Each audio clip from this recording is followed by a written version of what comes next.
Bueno, gracias a todos por su asistencia.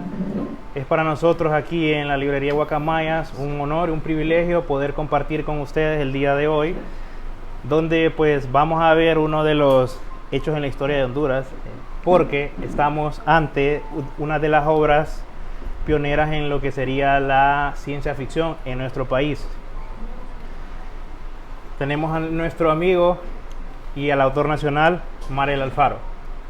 Buenas tardes, mucho gusto.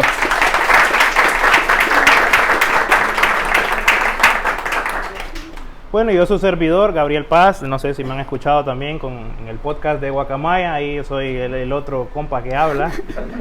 Un aplauso, ¿verdad? Gracias. Las palabras. Sí. Y le vamos a ceder unas palabras a Vicky, que nos tiene de bienvenida. Un aplauso también.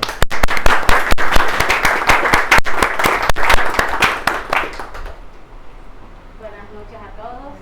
Gracias por estar aquí, por acompañarnos. Sean bienvenidos. Esperamos verlos en todas las presentaciones que tengamos. Las puertas de Guacamaya siempre están abiertas para ustedes y esperamos que disfruten de esta presentación.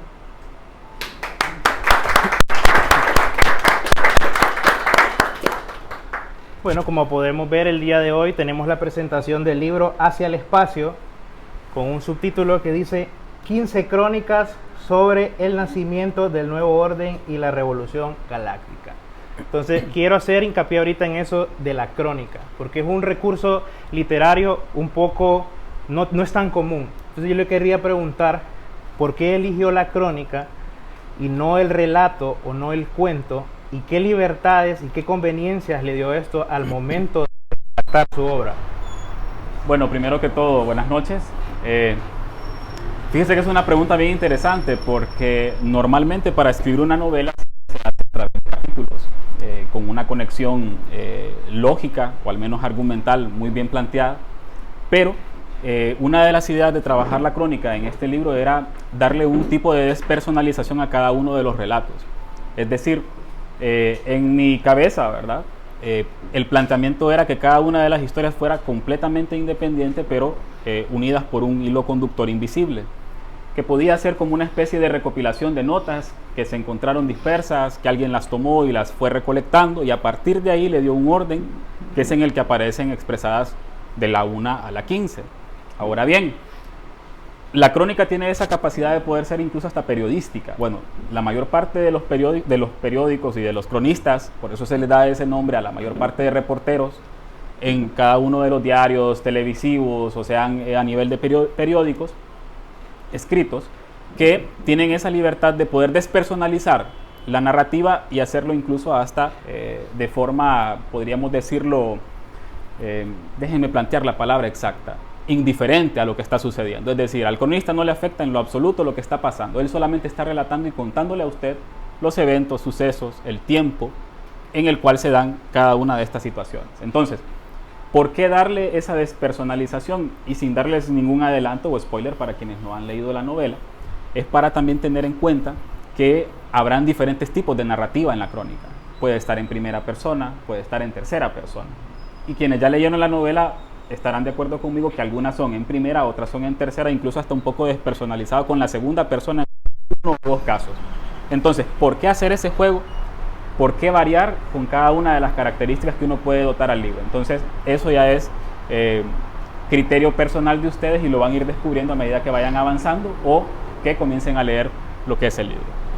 Creo que menciona un punto bastante interesante, y es la parte de que las historias están sutilmente vinculadas las unas con las otras, y eso a veces es, ya sea en relato o incluso en las novelas, es un poco complicado hacer que las historias converjan. ¿Tuvo alguna dificultad al momento de lograr que esta convergencia fuera? Porque es de una manera muy sutil, pero que si lo leemos con nos estamos prestando bastante atención a la lectura, podemos ir viendo que sí, las sucesiones están bien ligadas, de una manera muy sutil, aunque no pareciera, porque si lo leen así, parece que no, pero si se le presta bastante atención y se lee con bastante detenimiento, podemos ver eso. Yo creo que la respuesta sería sí y no. Sí, en el sentido que la dificultad era cómo por ejemplo, plantear esas 15 crónicas en 2 etapas, porque el libro tiene 2 partes. Y si ustedes, por ejemplo, pueden indagar en él, en la primera parte, que son las primeras 10 crónicas, hay como un contexto más histórico. Hay toda una narrativa para explicar el por qué o cómo surge esta nueva sociedad. Mientras que en la segunda parte, que son las siguientes 5 crónicas, ya existen, por ejemplo, eventos mucho más desarrollados, existen diálogos más profundos, sobre todo en las crónicas 13 y 14. Incluso en la 15 me atrevería a decir que hay un desarrollo un poco más completo con respecto a conversaciones. Porque recuerden que la idea incluso en una de esas crónicas es como tomada de un diario o de una grabadora. En este caso vamos a darle este nombre porque el término que utilizamos en el libro es completamente distinto, pero tomado de una grabadora, es decir, una entrevista transcrita. Entonces, ¿cómo utilizar todos esos recursos dentro de una novela de ciencia ficción? Y ojo con esto, yo no estoy inventando el agua caliente, ya lo han hecho otros autores. Pero lo interesante es cómo se aglutinan toda esa cantidad de herramientas dentro de un libro tan pequeño. Y eso creo que es lo que lo hace un poco más interesante. Claro, creo que la dificultad en su lectura no radica en cuanto a lo que es la narrativa, sino al uso de los términos, a la parte del manejo de la línea temporal. Que eso incluso, y bromeábamos con uno de mis primos hermanos que se llama Edgar, que aquí está su gemelo, que necesitaba construir la línea cronológica para que el lector, sin subestimarlo, pudiera tomar en qué punto de esta historia me encuentro. Pero también eso es lo bonito, que el mismo lector pueda construir su propia línea y decir, no, este hombre aquí dio un salto de 200 años, salto de 400, regresó 150 años atrás. Pero lo interesante es lo que usted mencionaba, cómo ese hilito conductor maneja la versatilidad de la obra y permite que el lector se ubique independientemente de que comience a leerla desde la una. Puede leerla incluso hasta en desorden y va a encontrar en todas esa relación. Claro, no es una emulación a Rayuela de Cortázar, no, para nada, pero sí hacer el uso de la técnica. Claro, de una forma un poco más básica, más sencilla y no tan compleja como él lo hizo.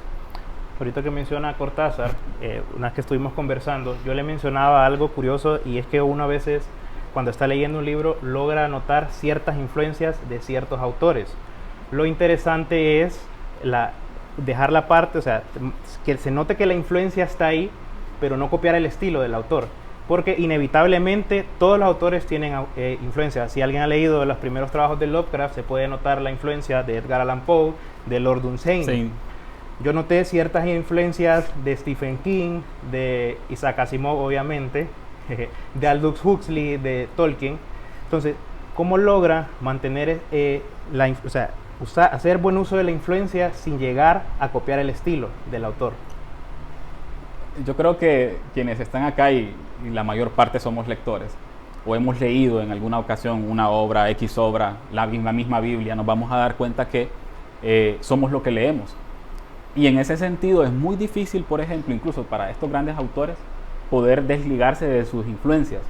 Y es aquí donde uno dice, bueno, ¿cómo usted puede escribir a partir de todo lo que ha leído, pero también sin caer en el plagio, sin caer, por ejemplo, en la duplicación de una obra? Y es interesante porque en lo personal son muchas las influencias y muchos los guiños que hay en ese librito a otras obras. Y normalmente es como que lo vamos leyendo de ahí, pero aquí esto me parece mucho a Yo Robot, por ejemplo, de Isaac Asimov. O acá, por ejemplo, estoy trabajando con un poquito más de terror, miedo, como Stephen King. Incluso, por ejemplo, me atrevería a decir que hay mucha emulación al estilo que Tolkien planteaba, por ejemplo, con algunos epígrafes, con notas al pie de página. Aunque el libro, ya en su contenido dentro de las crónicas, decidimos no utilizar las notas al pie de página porque son un distractor a la hora de llevar lo que era la lectura de la narrativa en sí, sino que solo están en las primeras páginas, donde están algunos de los cuentos, porque hay que decirlo, el libro tiene 2 cuentos. Uno es Origen y otro es en el principio, que técnicamente es una descripción del Big Bang, a lo Carl Sagan, por ejemplo, pero sin decirlo como lo habría dicho Carl. Entonces, yo creo que las influencias están presentes, no las podemos negar, tampoco las podemos esconder. Yo no podría decir que mi obra existe sin haber leído a todos estos autores, al mismo Arthur C. Clarke, al mismo J.R.R. Tolkien, a la misma J.K. Rowling, porque hay que decirlo, o sea, somos lo que leemos y lo que leemos se manifiesta en lo que llegamos a plantear a la hora de escribir. Entonces, todos esos guiños aparecen ahí y van a aparecer siempre y cuando sigamos leyendo, porque el problema de un escritor, considero yo, es creer que ya lo leyó todo y que a partir de lo poco que ha leído o lo mucho según él, ya no tiene absolutamente ningún recurso que aprender, ninguna técnica que mejorar. Entonces para mí sí es preciso, entre más se lee, entre más se trabaja el ejercicio de la lectura, mucho mejor puede llegar a ser cualquier escritor o escritora en este país. Sí. Hablamos de que la novela es de ciencia ficción, que el término correcto en realidad es ficción científica, ¿verdad? Y es un género bastante curioso porque hay como opiniones divididas. Hay gente que le gusta, hay gente que no le gusta, pero yo no he visto gente así como, bueno, más o menos, no me gusta mucho. Y hemos tenido grandes autores, ¿verdad? Como lo es Julio Verne, como lo es el mismo H.G. Wells, que por ahí está. Los clásicos. Arthur C. Clarke, que lo mencionó, más contemporáneo, Isaac Asimov. Pero aquí en Honduras es un género que hasta que yo subí su obra, yo me di cuenta y me puse a investigar un poquito de qué es lo que tenemos. Tenemos clones de Raúl Arechavala. El año pasado creo que se publicó Distopía de Javier Suazo. Sí. Entonces quisiera que nos comentaras cómo está el género aquí en Honduras, si se conoce cuál ha sido la novela, pues la primera novela que se haya publicado en ciencia ficción, cómo está un poco la historia con ese género aquí en nuestro país. Bueno, habría que hacer una aclaración. Hay obras que no son de ciencia ficción y tienen elementos de ciencia ficción. Entonces, cuando se comienza a hacer esa clasificación, o vamos a decirlo de una forma más literaria, el canon de la ciencia ficción en Honduras, tendríamos que remontarnos al mismo Froilán Turcios. Hay un relato breve de Froilán Turcios que se llama El Mago.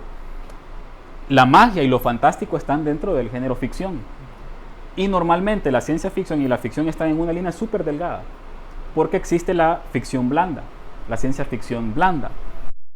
Cuando se hace uso de elementos fantásticos, no del todo científicos o mágicos, en el sentido de que pueden ser incluso hasta metafísicos. Y vamos a plantearlo de esa manera. Entonces, en el caso de la ciencia ficción en Honduras, comienza con ese relato que tiene elementos de ciencia ficción. Ojo, no es ciencia ficción. Después, entre los 60s y los 50s, podríamos hablar de Óscar Acosta con El Arca. Hay dos relatos, pero hay uno que es mucho más preciso, que es el reversivo. El reversivo es un micro relato o un relato breve que Óscar Acosta escribe tomando en cuenta a Fitzgerald con El curioso caso de Benjamin Button y también a con El viaje a la semilla. En estas dos historias hay un elemento coincidente, y es que la vida comienza en la etapa de vejez y finaliza en una etapa joven. Entonces, cómo el personaje va involucionando, pero a la vez se está desarrollando como tendrían que darse los hechos. Algunos de ustedes imagino que han visto la película de Brad Pitt, donde él es el curioso caso de Benjamin Button, que nace siendo viejo y muere siendo un bebé. Entonces, este cuento breve de Óscar Acosta, el reversivo, técnicamente es cómo Alejo Carpentier y el mismo Fitzgerald desarrollaron toda esta gran obra que fue un cuento y una novela, y también cómo Óscar Acosta reduce en pocas palabras todo lo que ellos contaron en cientos de páginas, que es uno de los atributos del microrelato, poder contar en pocas palabras o incluso en un párrafo toda una historia y que sea el lector quien dé la imaginación. Esa sería como la segunda etapa en la ciencia ficción. Ojo con esto, a Óscar Acosta le incluyen ese relato en la primera antología de ciencia ficción latinoamericana publicada en Argentina, más o menos ahí como por el 80-83. Entonces quiere decir que él está dentro del canon de la ciencia ficción latinoamericana incluso. En el 86, Guillermo Contington, si no estoy equivocado, escribe una novela que se llama Crecantari, que es la primera novela de ciencia ficción escrita en Honduras, hasta el año 86, cuando el apogeo de la ciencia ficción es en los 20s. Y mucho posterior a los clásicos, que ya sería por ejemplo con Julio Verne, con el mismo Herbert George Wells, con La máquina del tiempo, La guerra de los mundos, 20.000 leguas de viaje submarino, De la Tierra a la Luna, y una cantidad de libros que pueden surgir ahí. Entonces, entre el 86, y les va a asustar este dato, y el 2001, no hubo absolutamente nada de ciencia ficción en Honduras. Y es una etapa en la que incluso lo que fue la crisis política de los 80, con los golpes de Estado, las juntas militares, daba para poder construir alrededor de un género que esconde muy bien la crítica social, pero no hubo absolutamente nada. Y es el mismo Guillermo Huntington quien escribe en el 2001 Cero al espacio, que es la siguiente y la segunda novela escrita en Honduras de ciencia ficción por el mismo autor, y si no es él quien retoma la línea, nadie lo hubiese hecho. En el 2007-2008 hay un chico de aquí de San Pedro, que ya no es tan chico, que no recuerdo ahorita el nombre, pero lo voy a recordar, que escribe El amanecer de los dioses. Esta novela ya tiene elementos de ciencia ficción y fantasía, entonces se podría considerar como ciencia ficción blanda. No es del todo precisa, pero tiene elementos, como les mencionaba, que ahí es donde uno tiene que tener la astucia para poder observar, este cuento tiene elementos de ciencia ficción, pero no es ciencia ficción como tal. Incluso el mismo Raúl Arechavala en el 2018-2017, con Clones, relatos breves del 2066, él es argentino, pero se toma como una obra dentro del canon nacional porque él ya tiene técnicamente la nacionalidad y escribe y vive desde los 80 en Honduras. Ahora bien, esta obra ya es completamente distinta, es más filosófica, es más una crisis, por ejemplo, una crítica a la crisis existencial, a la crisis de la mediana edad, desde una perspectiva mucho más científica. Luego tenemos en el 2020 a don Javier Suazo con Distopías, que son una serie de cuentos de ciencia ficción, pero más satíricos. Y tenemos también otro chico de Tegucigalpa que se llama Víctor, con El átomo en la piedra del protón, algo así. Es un libro, el nombre es bien complejo, por eso no lo recuerdo, si no lo recordaría muy bien. Pero técnicamente, todas las obras de ciencia ficción, sean de ficción dura o ficción blanda, en Honduras podrían contarse con los dedos de dos manos. Eso es todo lo que existe de ciencia ficción. Y está esta cosita que ustedes ven ahí, que también es un intento de su servidor por, primero, darle un papel de relevancia, porque la ciencia ficción es lo que yo más he leído. Entonces, el sueño siempre estuvo, y mi mamá está aquí presente, mi hermano también, y saben que desde que yo estaba cipote, yo quería escribir ciencia ficción, porque incluso Lino también lo sabe, es el género que nosotros más hemos visto, junto al género fantástico también, y es imposible que toda esa información que ya está en la cabeza no pueda surgir o no pueda salir en forma de un libro. Ahí disculpen si me extendí con la explicación del contexto de la ciencia ficción en Honduras. Alexander Vladimir Burgos, se llama el de... Alexander Vladimir Burgos, de aquí de San Pedro también, él es sanpedrano.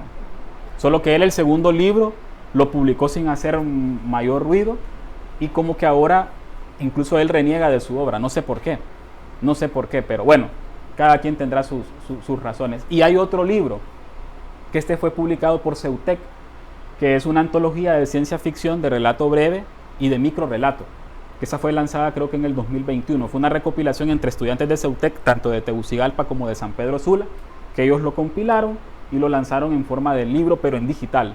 Creo que en físico no existe el texto, pero está ahí el elemento dentro de lo que es la construcción de la ciencia ficción.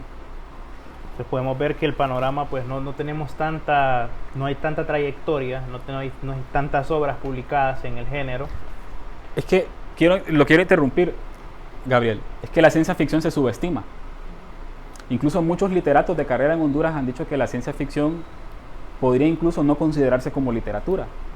Primero por los elementos de uso, porque algunos incluso tienden a no ligar la parte gramatical, la parte de la construcción escrita, y ahí es donde algunos críticos literarios dicen, no, esto ni siquiera podría ser considerado como literatura, aparte de subestimarla en el sentido que no la consideran una literatura seria. Pero ahí es donde vienen las preguntas, ¿cómo podría ser posible que una obra literaria pueda no encajar en el concepto de literatura cuando tiene los elementos básicos para poderla concebir de esa manera? Claro, hay de críticos a críticos, y eso hay que decirlo. Entonces, ahí lo que tiene que ver primero es la composición y el trabajo del texto, y claro, ya de forma crítica hay que verlo desde la perspectiva de qué es lo que el autor intentó construir y si logró alcanzar lo que deseaba. Eso ya es completamente distinto a decir que la ciencia ficción no es literatura. Es lo que le comentaba, he visto bastantes opiniones divididas con respecto a la ciencia ficción, porque hay gente que no le gusta para nada y hay gente que es muy fanática de la ciencia ficción, y términos medios pues yo no he visto así como, ahí estamos, pues no me gusta mucho. Los dos polos. Lo interesante de la ciencia ficción, y lo comentábamos hace un par de días, son los subgéneros que tiene, como el terror, por ejemplo. Hay mucha gente que le encanta el terror. De hecho, el mismo Edgar Allan Poe, lo vuelvo a mencionar, es pionero. A muchas de las cosas que él escribió las usaron después como elementos para escribir ciencia ficción. Y pues ya aprovechando, hablando un poquito más de las crónicas, no quiero hablar tanto para no pues dejarle la experiencia al lector, para que estén con la curiosidad, pero hay una parte ahí interesante, y es que la mano desmedida del hombre hace que el planeta se vuelva inhabitable, ¿verdad? Y busque vida fuera, en el espacio. Usted aprovecha eso para hacer un llamado a respetar la flora, la fauna, la naturaleza, porque podemos ver ahorita cómo se están destruyendo. Bueno, ahorita hace poco, si han visto en Google, se puso lo del derretimiento de los glaciares, del calentamiento global, el cambio climático, que es una crisis que nos afecta a todos. Podemos pensar, eso es en 10 años, dicen 20 años, tal vez los científicos logran estar con eso, de que si el científico va a lograr en 5 años, el científico va a lograr en 10 años, estamos con eso y al final no hacemos nada. Entonces usted aprovecha eso para hacer un llamado de atención. Sí, es que, bueno, recordarles para quienes me conocen o quienes no me conocen, yo también soy docente y me es completamente imposible no hacer el llamado a través de lo que yo estoy haciendo, y sería incluso inaudito e imperdonable no hacerlo, porque independientemente de que la crítica sea intrínseca dentro de la obra o que sea muy bien planteada y directa, que sea sincera, que sea franca, cada quien le da una interpretación a la obra, al texto, pero hay mensajes subyacentes que esos no se pueden esconder. Y la primera crónica, que es En el fin de nuestros tiempos, narra técnicamente lo que podría suceder si técnicamente no ponemos un freno a lo que está sucediendo. Y aquí es donde viene la otra parte también, porque hay que ser fríos. De nada sirve que nosotros dejemos de utilizar la bolsa plástica o que no tomemos la pajilla que ya está, porque ya están elaboradas, ya están desarrolladas. Son productos que aunque usted no los use, ya existen. Y lo interesante es más bien cómo poder hacer conciencia de quiénes son los verdaderos responsables de toda esta situación, que son las grandes industrias. El mismo sistema en el que vivimos nos ha enseñado que usted es el que tiene que ponerle medida a los desechos que produce. Cuando ellos vierten cantidad de químicos en el mar, cuando generan crisis, por ejemplo, a través de la extracción de petróleo, por ejemplo, hace poco en el Golfo de México, y creo que muchos tienen el dato aquí, es inaudito. Entonces, ¿cómo al final el ser humano común es el que termina pagando los platos rotos de todo un sistema que está elaborado y diseñado para explotar y exprimir el planeta al grado que aquí no nos va a quedar nada? Y mucha gente me ha dicho, oíme, eso es apocalíptico. No, no es apocalíptico. Es que el apocalipsis, si se lo planteo de esta forma, técnicamente está figurado en todas las religiones del mundo, pero lo que estamos viviendo en la actualidad, con un calentamiento global irreversible, porque hay que decirlo, el reloj del fin del mundo, si ustedes conocen el reloj del fin del mundo, técnicamente está a segundos ya de suceder. ¿Qué quiere decir esto? Que tendríamos que retroceder el reloj una cantidad de tiempo, es decir, cualitativamente reducir la cantidad de desechos, contaminación, para poder comenzar otra vez a sanar ciertas áreas de la capa de ozono, por ejemplo, con el último dato que se tenía, que técnicamente era de un 18 a 19% del total de la capa que cubre el planeta. Claro, está completamente desperdigada por todo el mundo, la desalinización de los polos, de los caquetes polares, que muchos de ustedes recordarán una película que se llama El día después de mañana.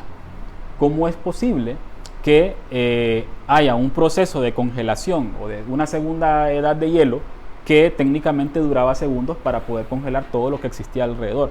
Así de loco tenemos el clima, pero no somos nosotros en sí, porque al final se trata también de nuestra sociedad, la sociedad humana. Y el libro hace ese énfasis, o sea, intenta trasladarle a usted primero la visión de lo que está sucediendo, si usted puede reducir o no lo que está haciendo, es decir, su huella ambiental, su huella ecológica sobre el planeta, pero eso no es suficiente. Entonces, ¿cómo podríamos nosotros revertir eso? Ya ahí incluso le compete a los estados, le compete a estas grandes organizaciones, a todos estos emporios que al final ya están viendo cómo salir del planeta.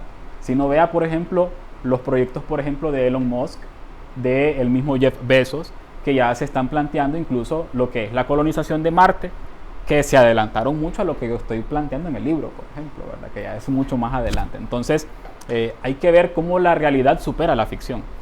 Y creo que todos vamos a estar de acuerdo en que ningún libro nos puede expresar lo que realmente sucede con nuestro planeta. Es mucho peor que lo que cualquier escritor medio alocado puede imaginar. Y comentaba ahorita la mano del hombre, ¿verdad? No sé si recuerdan, volviendo al tema de la pandemia del 2020, no nos podemos desligar por completo de ello. No sé si se recuerdan que la gente, pues cuando estuvo en el punto máximo de la pandemia, que la gente estuvo en sus casas, guardadas, guardando cuarentena, que salían las imágenes, ¿verdad? Por ejemplo, de los canales de Venecia limpios, que otra vez los animales libres en los bosques, en las selvas, y se miraba pues la mano que el hombre pues no estaba teniendo intervención ahí y ellos podían hacer su vida normal, ¿verdad? ¿Cree usted, si bien lo mencionaba de SpaceX, de Amazon, con esas colonizaciones, va el hombre otra vez, no nos platicaría lo mismo? Ir a destruir otro planeta. Solo es comenzar el ciclo en otro lugar, porque los valores y la concepción del ser humano técnicamente es como la de un virus, donde nos asentamos, arrasamos con todo. Primero, no hay ningún tipo de planificación en cuanto a lo que es la población. Demográficamente, incluso, por ejemplo, hay ciudades que ya no tendrían que existir. Veamos, por ejemplo, y vámonos al caso nacional. Tegucigalpa es una ciudad insostenible. No porque no existan los recursos, sí, llueve periódicamente, pero hay tanta población, hay tanto hacinamiento, hay tanta baja presión de agua para que el agua suba a todos estos lugares, que incluso uno de los principales problemas en Ciudad Capital desde hace más de 20 años siempre ha sido el mismo, el agua. Y aquí es donde yo siempre me he planteado por qué existe esa gran diferencia o esa mofa de nosotros los costeños hacia el capitalino, ¿verdad? De que no tienen agua. Óigame, es tan triste plantearse que hay personas en algunas colonias de la capital que durante 25 a 30 días solo reciben agua una vez en la madrugada y tienen que recurrir, por ejemplo, al plato desechable, a no utilizar ningún tipo de cosa que tenga que lavarse, para no poder gastar el poquito de agua que tienen quizá para bañarse y poder salir a trabajar. Porque ahí viene también la otra parte, que es la salubridad. Entonces, imagínese un caso tan puntual como el de Tegucigalpa. Puede resonar en una obra de ciencia ficción cuando hablamos que el agua, primero, el agua potable no es un recurso que pueda renovarse tan fácilmente. Técnicamente, las 3/4 partes del planeta son agua, pero son agua salada. Es demasiado caro potabilizar el agua salada, la desalinización, la descomposición a través de procesos inversos, que incluso en Arabia Saudita, solo para darles un dato, es más fácil ser dueño de pozos petroleros que de una planta de potabilización a partir del agua salada. Es decir, los jeques le invierten más a extraer petróleo porque es mucho más rápido, mucho más barato, entre comillas, ¿verdad?, que a poner una planta para comenzar a potabilizar agua. De ahí vea usted, por ejemplo, por qué es tan importante el agua potable, cómo se produce, cómo se da, por ejemplo, el ciclo del agua y cómo influye también en la vida humana. Pero sí, es indiscutible que tenemos que vernos como un problema. Pero aquí es donde viene la otra pregunta: ¿qué soluciones podemos presentar? Porque aunque hay un mal identificado, tampoco hay soluciones prácticas para poder resolverlo. Y eso creo que ya queda en cada uno de nosotros de qué hacer y cómo hacer. Y un problema multifactorial también, porque estaríamos tocando los intereses de grandes emporios multimillonarios que se benefician, ¿verdad?, por todos esos... Sí, por supuesto. Bueno, aprovechando pues de las 15 crónicas, yo le comentaba que hay 3, ¿verdad?, que sobresalen. Todas son buenas, las 15 son buenas, pero hay 3 que sobresalen más sobre las otras 12. Creo Ajá. que ya sabe usted a cuál me refiero, ¿verdad? Si son las que a mí me gustan, porque yo tengo mis preferidas, ¿va? Pero no sé los demás o quienes ya la leyeron, que van a expresar después si están de acuerdo conmigo. Las crónicas del final, las de Ajá, sí. Minos, creo que se llama. Está Minos, que es la 13, está Metamorfosis, que es la 14, y Némesis, que sería la extra, ¿verdad? Esas son las que evidentemente se miran que están bien vinculadas. Sí. Por la ¿Quiere contar usted un poquito qué es lo que pasa? No, dígalo usted y después yo tiro el anzuelo. Bueno, hay ahí un caso de un robot que están ahí como unos adolescentes, ¿verdad?, como en una fiesta, y pasan ahí una serie de acontecimientos un poco penosos con las adolescentes, y este robot mira eso y pues él trata de hacer algo al respecto, y el suceso lo afecta tanto que después necesita ayuda, va con un psiquiatra o sí, una psiquiatra, con una sí. psiquiatra, ¿verdad? el robot. Entonces, Sí. no, parece No lo vean como algo malo, no, hay que ir al psicólogo. Ese es el mensaje que quiere mandar. Es que no lo quiero decir tan explícito para no arruinarle la experiencia, Sí. porque Ok.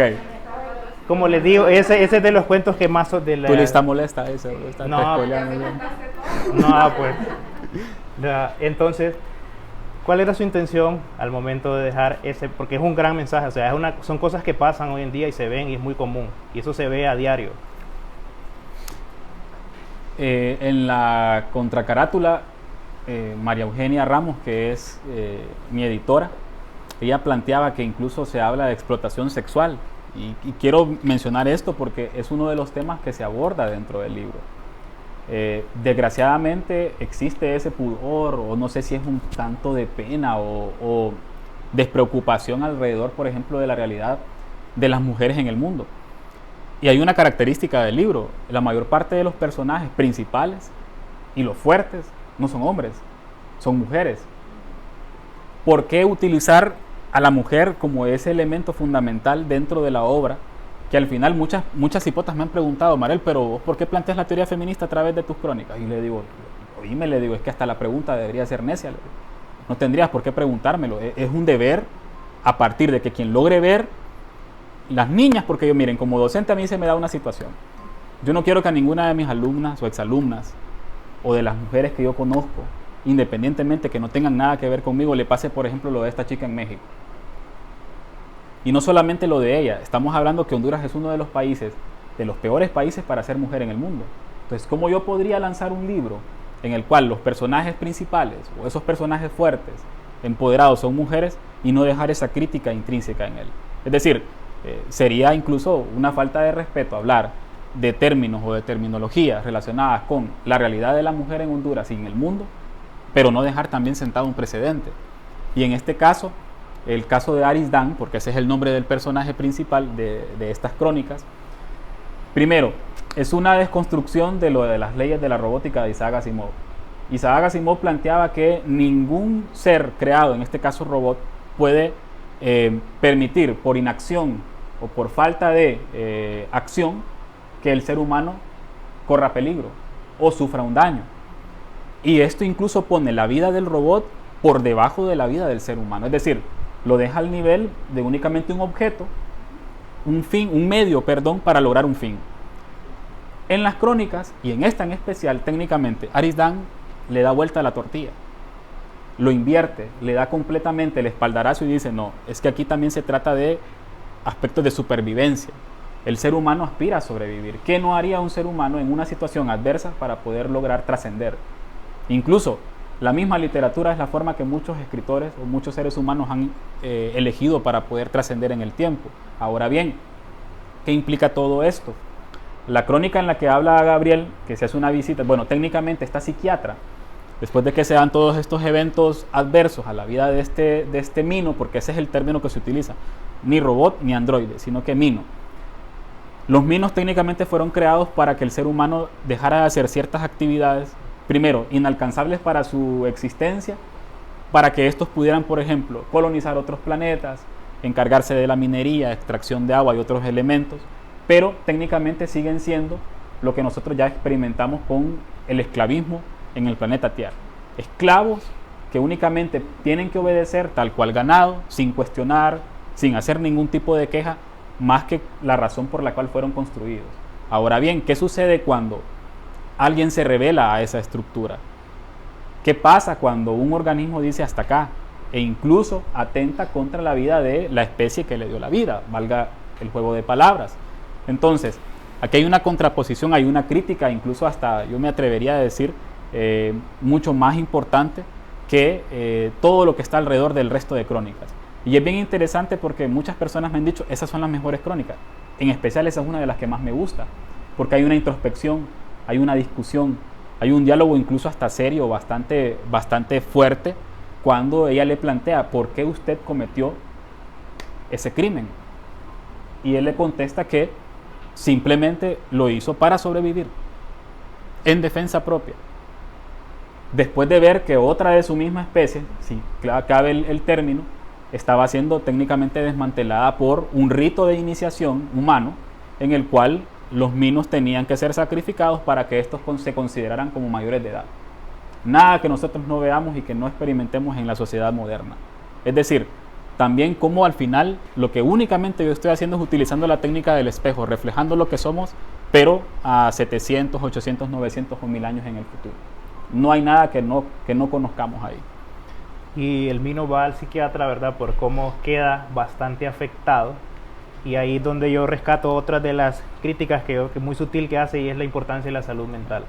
Y eso es algo que vemos actualmente muchos jóvenes, tristemente, pues tengo una compañera de la universidad que se suicidó esta semana. Tristemente vemos que esto es una cosa que galopante, está aumentando. Mucha gente no le toma la importancia a esto. ¿Qué es lo que le dicen a un hombre cuando está deprimido, cuando está triste? Que le falta una mujer, que no conseguiste una mujer y vas a ver cómo te... ¿Y qué le dicen? Sí, ¿Y qué le dicen a las mujeres? Ay, anda en sus días, hombre, ahí se le va a pasar. Oh, no, es que no, todavía no ha estado con el hombre. Esos son los comentarios. Sí. Por fuerte que se escuche, esa es son los la norma. Exactamente. Tenemos uno, como país todavía tenemos estamos en pañales al respecto, por eso no se le da una importancia, no se le da una relevancia a esto de las enfermedades mentales, que es algo tan serio. Y el problema con esto es que no lo podemos cuantificar.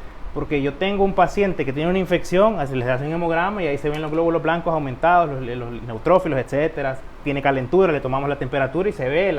Pero estas enfermedades no las podemos.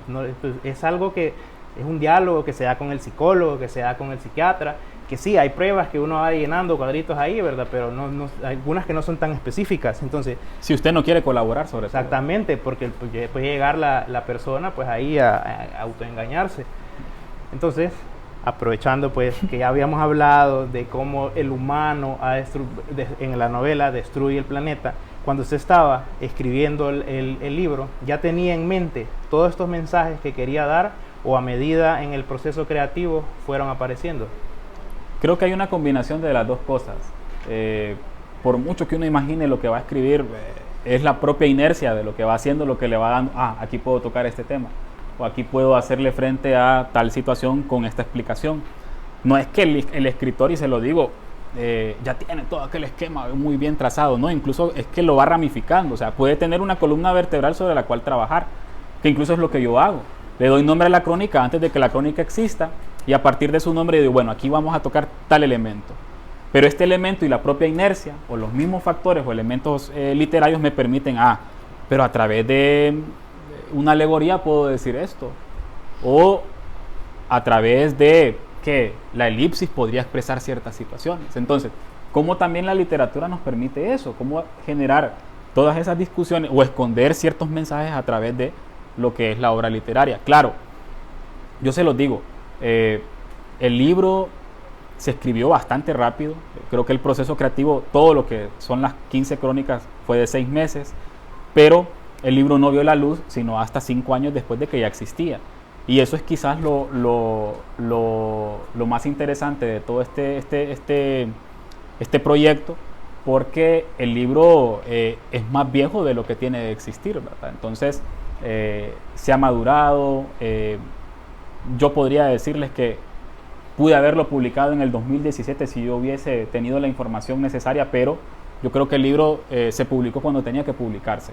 Y eso me permitió también madurarlo, poder someterlo a la vista, al criterio de otras personas que me dijeron, oíme, vos tenés ahí material para explotar. Incluso hay personas que me lo han planteado, que cuando no tienen conocimiento de quién soy, lo han leído y lo primero que se preguntan es si realmente fue escrito en Honduras por un hondureño.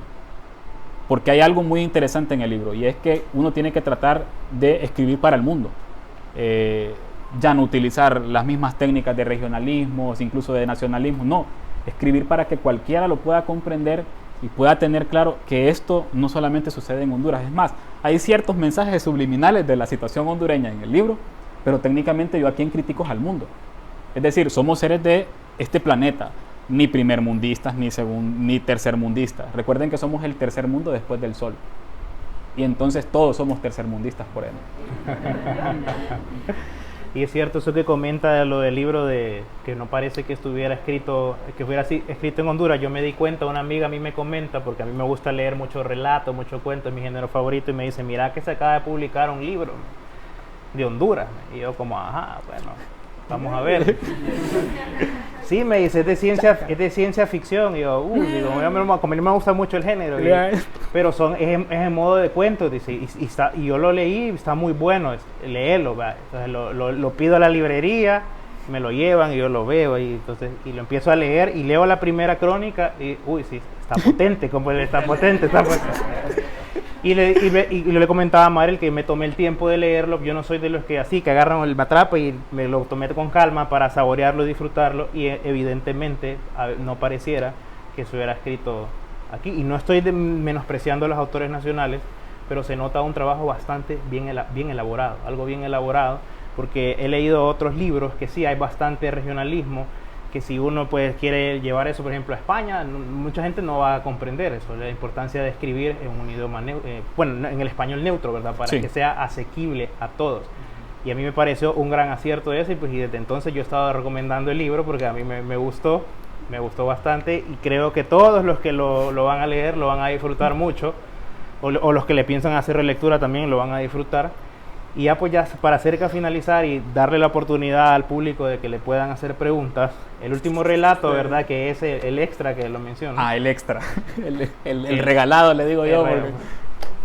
Este también sobresale por algo interesante. Es que al final nos deja ahí con suspenso de que podría pasar algo. ¿Va a pasar algo? Como va a ser el proceso de alguna nueva creación, alguna continuación a la novela. A ver si nos puede adelantar un poquito, si no, pues solo nos dice que no. Sí, es que yo creo que parte de la idea de publicar esta crónica, que ni siquiera está numerada, porque hay que decirlo, son 15, la 16ª no existe, es más, no tiene número, pero técnicamente es el arranque, es el comienzo de la segunda novela, ya una novela a la vieja usanza, con capítulos, va a ser de 10 capítulos, tiene más o menos 350 páginas, y tiene ya un desarrollo de personajes mucho más completo. Ya incluso yo lo vería de esta forma, y sin autosubestimarme, ¿verdad? Porque también es como cada libro tiene su mérito, pero hacia el espacio se va a quedar chiquito. Es más, va a ser como el apéndice ahí, como para, pucha, y habla de esto, entonces aquí lo dice. Pero me llama la atención lo que usted menciona, porque la 16ª crónica técnicamente hace uso del recurso de la novela policíaca. Hace uso de lo que es una figura detectivesca que ya existe en la literatura de ciencia ficción. Philip K. Dick con Sueñan los androides con ovejas eléctricas lo utilizó con este famoso agente Deckard, que técnicamente es un Blade Runner. Y aquí es donde surgen todas esas referencias, ¿verdad? Y es como, ¿cómo podría yo no escribir lo que he visto a través de las películas, a través de las series y a través de los libros que he leído? Entonces, volvemos otra vez. La literatura tiene una capacidad propia como forma de expresión humana, que es la intertextualidad. Un libro recomendando a otro libro, y lo hablábamos con Carlos hace poco, esos guiños, esos ojitos, así como que, este es asimoviano, por aquí se va este man. Créanme, sería imposible no hacerlo. O sea, yo no podría reprimir mis influencias literarias a la hora de escribir, porque eso es lo que lo hace bonito, más bien, que la gente pueda identificar o identificarse en lo que está leyendo. Y la 16ª crónica tiene un aspecto muy importante, y es tomar el principio básico de la novela policíaca, que es Edgar Allan Poe. Para quienes ya lo están leyendo o lo han leído en el colegio, Edgar Allan es el padre de la novela policíaca. Después surgen otros autores que toman el elemento, lo transforman. Está el mismo Arthur Conan Doyle, por ejemplo, con este personaje tan conocido como Sherlock Holmes. Está la misma Agatha Christie. Pero como hay elementos dentro de esa crónica que podrían ser considerados como novela detectivesca o policíaca, novela negra incluso, pero no la novela negra que estamos acostumbrados en Honduras, en el que hay muerte, sangre por todas partes. No, la novela precisa en cuanto a la metodología o a la técnica, que yo sé que J.H. Boran, que está aquí presente, lo sabrá, a la hora de que un detective no solamente se trata del ser humano, va mucho más allá. Entonces, el libro tiene sus cosas buenas, yo lo sé, también tiene sus cosas malas, hay críticas, hay aspectos que mejorar. Ningún libro está completamente acabado. Yo creo que ni el mismo Gabriel García Márquez con 100 años de soledad o José Saramago con El Evangelio según Jesucristo podrían decir es la novela total de mi vida, porque yo creo que cada libro, cada texto, cada historia se puede mejorar con un aspecto fundamental, que es la crítica de los mismos lectores, que es quien me permite a mí ver si el libro tiene ya aspectos de libro o, como dirían los críticos literarios, si se defiende a sí mismo como literatura. Eso es lo que realmente le da cabida a lo que ustedes puedan expresarme, porque créanme, y usted lo sabe, y todos acá, quienes me conocen, más bien a mí me encanta que me digan, que me tiren la piedra, porque eso me permite a mí decir, no hombre, aquí se puede mejorar y puedo aspirar a ser mejor. Las críticas constructivas. Y fíjense que más que crítica constructiva, yo creo que la crítica constructiva no existe. La crítica no es ni positiva ni negativa, no existe. Es la forma en la que puede expresarse y la forma en la que se recibe. Si yo quiero ser desleal con el autor, le voy a decir, no, es que tu trabajo es una papada. Pero si yo tengo al menos la pizca de que vi un aspecto positivo en esa novela, yo le puedo decir, viejo, puedes mejorar esto, esto, esto y esto. Cómo lo tome, cómo yo lo reciba, eso es otro aspecto. Porque habrá, por ejemplo, autores que consideran que no hay viabilidad en la crítica, no existe aspectos a mejorar en su obra. Para mí es todo lo contrario. Y cada persona que lo lee, sean jóvenes, adolescentes, estudiantes, adultos, lectores de ciencia ficción, me facilitan y me ayudan a poder mejorar, porque créanme, no es fácil ver que su libro obtuvo 3 estrellas en una calificación. La pregunta es ¿por qué son 3? ¿Qué obligó a esta persona a ponerle solo 3 estrellas? ¿Qué no le gustó? ¿Se le dificultó leerlo? Créanme que hay una cantidad de dudas que a mí me agarran en la noche y es como que no sé por qué le pusieron 3. Pero ya cuando me menciona las 3 estrellas. Sí, ya cuando me escriben y me dicen, mire Mare, leí su libro y me encantó, pero ya cuando miro yo el punto suspensivo, ¿con qué va a salir acá? Digo, pero leerlo también es desafiarme a mí mismo, es no esconderme que el libro ya pasó por ese filtro y que yo como responsable de él tengo que también aspirar a mejorarlo. Bueno, vamos a hacer ahora un espacio para el público, pues que aprovechen que tenemos al autor aquí y como él estaba ahí, le disparen y para que le hagan las preguntas.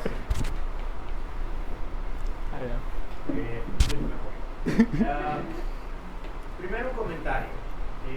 Quiero decirles a todos los asistentes y a ustedes en particular, que fue quienes lo mencionaron, que me parece a nivel personal que ya es tiempo que dejemos de sorprendernos de encontrar cosas buenas hechas por hondureños. Creo que ya pasó el tiempo en de criticar lo que hacemos. Está bueno, hay que comprarlo hecho en casa, lástima que me lo eslogan, pero Marca país. es cierto, Marca tenemos país. cosas buenas en el país y tenemos como hondureños aprender a apreciarlas. Ese comentario general fuera de. Ahora una pregunta para ponerlo a pensar, porque veo que ha estudiado bastante el caso. Creo que ya lo hablamos en alguna ocasión. Dijimos de que, y usted lo mencionó, que la ciencia ficción había sido utilizada como una forma disimulada de criticar la sociedad. En Honduras no se ha dado, porque se ha despreciado o menospreciado el género, pero también, y ese fue el comentario que hicimos, creo que en Honduras no se dio a nivel personal, porque en Honduras se dio otra situación, que era de escritores que escribían la realidad y crítica social pelado, sin necesidad de irse a la ciencia ficción. Tenemos Prisión Verde, cuando las tarántulas atacan. Tenemos Cipotes, Destacamento Rojo. Destacamento Rojo. Tenemos novelas que no necesitaron hacerse de ciencia ficción para criticar a la sociedad hondureña. ¿Fue esto lo que pasó? ¿O cómo vamos en el tema? ¿Cree usted? Criterio como docente. Es que es una situación primero que trasciende lo individual y es social y es político. Recordemos que el ser humano es un ser político, ya lo decía Aristóteles, ¿verdad? Son politicón, somos seres políticos. Ahora bien, ¿cómo yo puedo ser frontal con respecto a mi realidad y cómo también puedo ser subliminal?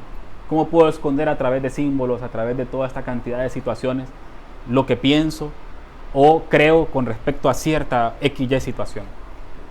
La ciencia ficción, por ejemplo, en Honduras tiene varios elementos repetitivos en las obras que al menos yo he alcanzado a leer, y que me quiero dar a la tarea, creo que ya se lo mencionaba Gabriel, de escribir mínimo un ensayo donde se recojan todas esas obras y diga, esto es la ciencia ficción en Honduras, no desde la perspectiva de un literato, porque yo no soy estudiante de letras ni mínimo de filosofía para poder decir, mi producto va a ser desde la academia, desde la orientación que tendría que ser. No, es de un lector que ha leído ciencia ficción y que a través del uso de la misma ciencia ficción ha comenzado a crear literatura. Entonces yo pienso, por ejemplo, que en Honduras estos autores, porque también se dieron en contextos completamente diferentes.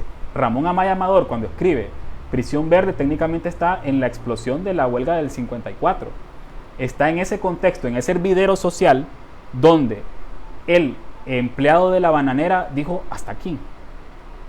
No puedo seguir permitiendo la explotación de una transnacional que no solamente está drenando el territorio, sino que también me está matando con sus químicos, con todo lo que implica el sembrar banano. Entonces, como Ramón Amaya Amador, para tomar el ejemplo de Prisión Verde, lanza su crítica frontal. Y lo que implica para Ramón Amaya Amador haber publicado libros como este para su posterior destierro del país. Entonces, hay una acción y también hay una consecuencia física básica, ¿verdad? Toda acción tiene una reacción igual u opuesta. Ahora bien, ¿por qué no utilizar un género que permite, primero, no disfrazar, sino ir un poco más allá? Porque hay algo que la ciencia ficción tiene, y es que proyecta. 1984 de Orwell, por ejemplo, nos hizo ver lo que el Internet iba a ser en nuestros tiempos. Quizá hay elementos que se pueden criticar en la obra, como ya lo hemos hablado con usted, con Gabriel, pero hay elementos que tienen que resaltarse. Aldous Huxley, por ejemplo, con los elementos que vienen a observar que el ser humano en algún momento ya no va a ser el ser humano, sino que va a ser elaborado, construido, desarrollado a partir de. Entonces, con un mundo feliz. Y cómo todas estas obras al final terminan describiendo de una forma directa o sutil lo que sucede a nuestro alrededor. Claro, ahí es ya juicio de cada autor o de cada autora cómo transformar los elementos de la realidad y transmitirlo. Yo se los digo, en la siguiente novela siempre habrá crítica social, porque al final la estructura sigue existiendo y no va a dejar de hacerlo, aunque a usted y a mí no nos guste, pero algo tiene que hacerse.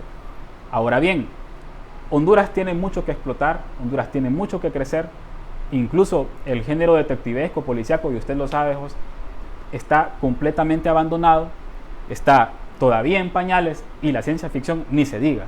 Entonces, ¿cómo podemos más bien, a partir de una obra como esta, generar que otras personas se interesen por hacer el ejercicio de la escritura, por intentar entrar en un campo que para ellos no es del todo cómodo? Incluso muchas de las personas que han leído el libro no son lectores de ciencia ficción y les ha quedado al menos un buen sabor de boca, primero porque ya vieron que la ciencia ficción no solo es fantasía, también se puede hacer crítica a través de ella, también se puede hacer análisis y por qué no hacer literatura, porque al final creo que es la literatura defendiéndose a sí misma, y vamos a parafrasear ahí a un pensador, a un filósofo que ya todos conocemos.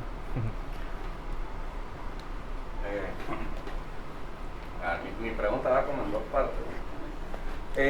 El otro día yo estaba escuchando un podcast y mencionaron una cosa que me cayó así como medio gordo y no estaba de acuerdo yo con eso, y decía el invitado de ese episodio que en Honduras no se puede escribir ciencia ficción porque no hay ciencia.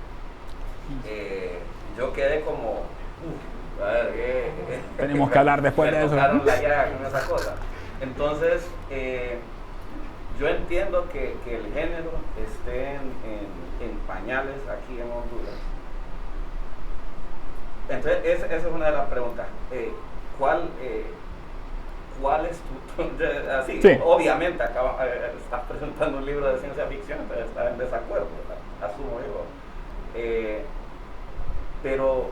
¿Qué podemos sacar de esa pregunta? ¿De verdad podemos escribir ciencia ficción aquí? Esa es una. Y la otra es una cosa más como en contexto de no solo de Honduras, sino de toda Latinoamérica.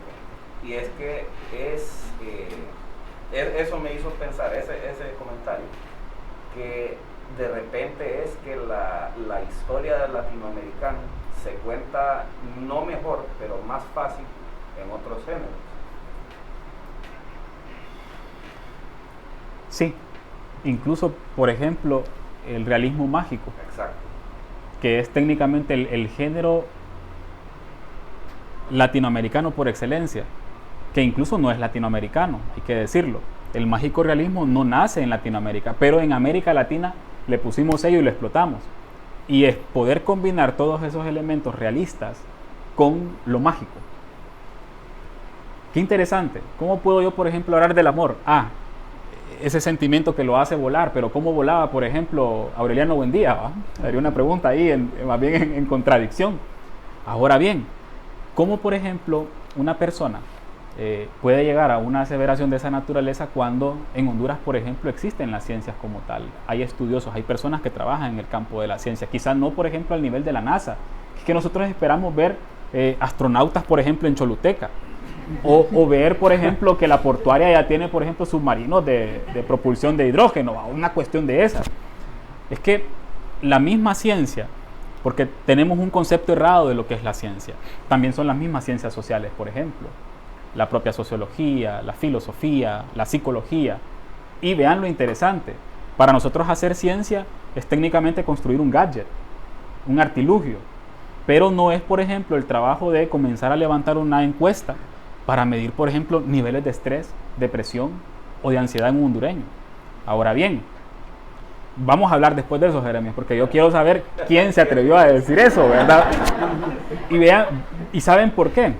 Porque también es subestimar el producto, como lo mencionaba JH, que se está generando en el país. Óigame, quizá nosotros no tenemos, por ejemplo, tantos ingenieros en astronáutica o en matemáticas aplicadas allá en la NASA, pero más de alguno de nuestros autores nacionales o de nuestros teóricos está produciendo o está generando. Y ojo con esto, la ciencia no solo es por crear, la ciencia tiene un fin y es producir y generar el ambiente propicio para que la misma sociedad pueda mejorar. Entonces, si para él eso no existe en Honduras, entonces no sé dónde vive. Imagino que no sale de sus 4 paredes, o imagino que han de ser 4 paredes muy grandes, ¿verdad? Y quiero decir con esto que eso sí sería más bien subestimar no solamente al hondureño, sino a la ciencia misma. Y la ciencia no solo subyace, como les mencionaba, en esos grandes inventos, en esas grandes construcciones, que al final, como en la literatura, yo creo que ya todo está inventado. Lo que va a cambiar y lo que va a variar es cómo contemos las cosas. Eso es lo que le va a dar el enriquecimiento o le va a dar esa diversificación a lo que podamos leer, pero completamente en desacuerdo, ¿verdad? Incluso habría que ver desde qué planteamiento lo hace, porque hay gente que es muy rígida con respecto a la crítica de la ciencia ficción. Y ojo con esto, los 3 grandes de la ciencia ficción considerados ya en el canon como tal son Isaac Asimov, Robert Heinlein y el mismo Arthur C. Clarke. Los 3 tienen aspectos completamente diametralmente distintos. Asimov, por ejemplo, siempre con su crítica social, Arthur C. Clarke más con la combinación de la matemática y la física dentro de su obra, y Heinlein echando a volar, por ejemplo, aspectos hasta como lo es el de fase temporal. Ahora bien, si eso no es tomar la ciencia como principio para poder escribir y generar literatura, entonces no sé qué puede hacer. Y ahí es donde viene la otra parte, la crítica sin sustento, porque el problema es que para poder decir eso, tendría que haberse leído todo lo que se ha producido de ciencia ficción en Honduras y descartar todas las obras, aunque son pocas, para poder decir que en un país como este no se puede construir ciencia ficción. Pero también viene la otra parte, y aquí es donde creo que vamos a agarrar la parte de la autocrítica. Dejemos de llamarnos tercermundistas, porque el mismo concepto nos dice que no somos capaces de aspirar a lo que el primer mundo produce. Quizá no a la misma escala, no al mismo nivel, pero estamos en la capacidad de decir que podemos crear.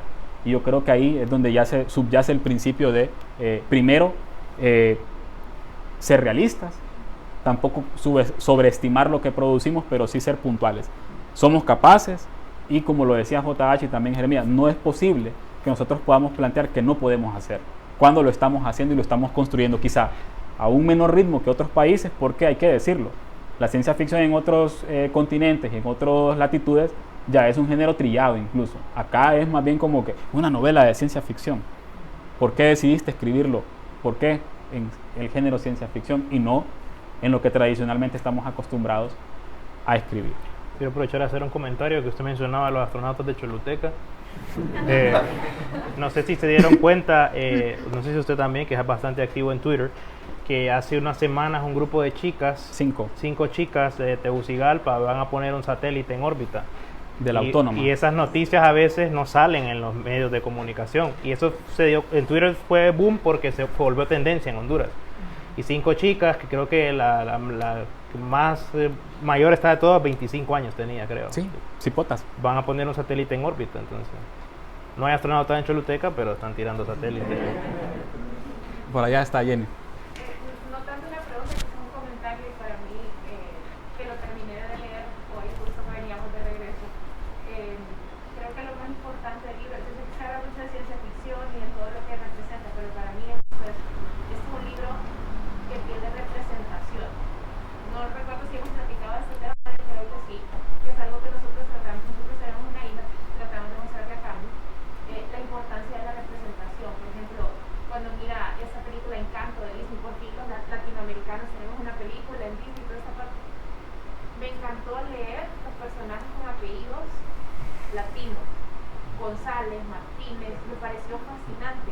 Y o sea, cuando leí un cierto relato, vi los nombres, la primera vez fue como, wow, o sea, me gustó mucho, pero siento que eso es el poder que tiene este libro, o sea, que estamos leyendo nombres de científicos y hace lógica.